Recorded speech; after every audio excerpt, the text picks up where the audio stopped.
Serious হয়ে বসে আছেন কেন? আপুর সাথে আজকে ঝগড়া হলো নাকি? আরে না না, তোমার আপু তো ফেরেশতা, ওর সাথে কি কেউ ঝগড়া করে? বোন তো আমার কাছে লুকানোর মতো কিছু নাই।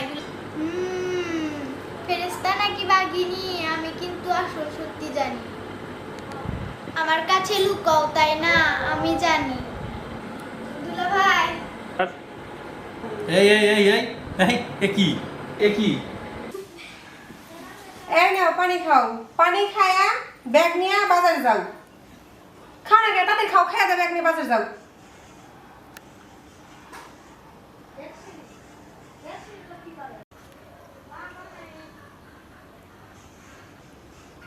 আপু আবার ঝগড়া করছো তোমরা? এই তুই চুপ থাক, বেশি কথা কস তাই না? দুলা ভাই আপনাকে তো আমি এত চালাই, কিন্তু আপনি তো রাগেন না। না, তুমি তো আমার শালী।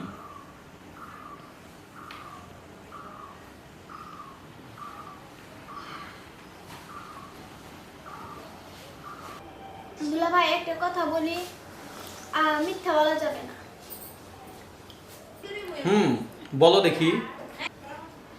আপুকে ভালোবেসে বিয়ে করেছেন নাকি দেখে মনে হলো খাবারটা ভালো রান্না করবেন তাই বিয়ে করেছেন?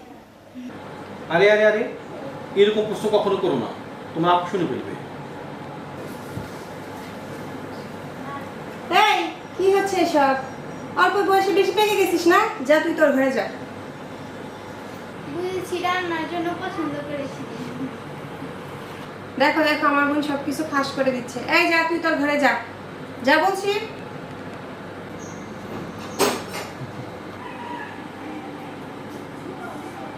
Bye bye.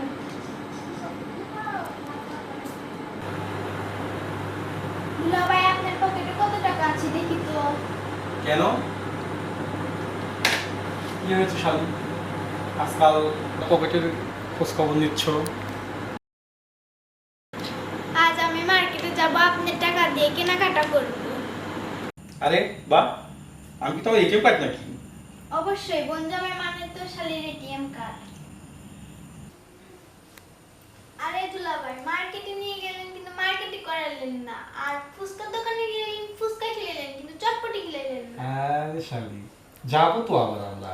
আসলে ওই দিন সময় একটু কম ছিল তো, এরপরে যখন যাব তোমার অনেক চটপটি খাওয়াবো। আচ্ছা ঠিক আছে? আর তুমি একদিন সময় করো, দেখো আমরা আবার যেদিন যাব তোমার যা যা খেতে মন চায়, চটপটি বলো, ফুচকা বলো, বাদাম বলো, আরো তো অনেক কিছুই আছে তাই না? ওই দিন আমরা সবাই খাবো। ঠিক আছে? ওকে, সময় করো তুমি।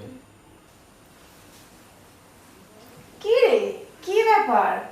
এক সময় দেখি তোমরা অনেক সিরিয়াস, এক সময় দেখি হাসি মজায় খুনসুটিতে ভেঙে পড়তেছো। সমস্যা কি তুমি বলে? ব্যাপার সেপার তো বুঝি না। কি রে, কি হয়েছে তোর? এটাই তো আমাদের সম্পর্ক, শালী আর দুলা ভাইয়ের। মজা ছাড়া সংসার কেমন? ও তাই না? যেন ফাঁকা মরুভূমির মতো লাগে। ঠিকই বলেছো। আমি তো মনে করি শালী মানেই সংসারের খুশির ল্যাম্পপোস্ট বাল্ব।